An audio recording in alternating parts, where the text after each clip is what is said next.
აღსრულების ეროვნულმა ბიურომ არასაპარლამენტო ოპოზიციის მაჟორიტარი დეპუტატობის კანდიდატ მერაბ ღოღობერიძის სახელზე არსებული ყველა ანგარიში დააყადაღა.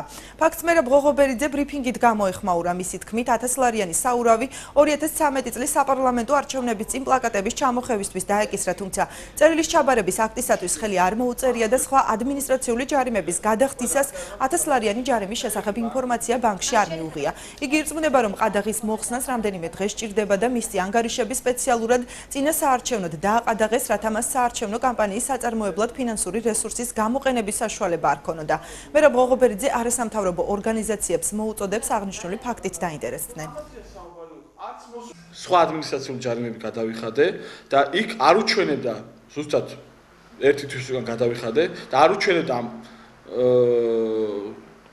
ადმინისტრაციულ ჯარიმას და ეხლა დღეს 2 დღის უკან გაახსენდათ წინა საარჩევნო ციებცხელეს პერიოდში ხელისუფლებას, რომ მერაბ ღოღობერიძის ანგარიშებზე თანხა გააჩნია და უნდა მოხდეს დაყადაღება. პროცედურულად ეს არის ძალიან ძნელი ეხლა, რომ მე რამოდენიმე დღე ჭირდება, ათეულობით დღე ჭირდება, რომ მე ეს მომიხსნას.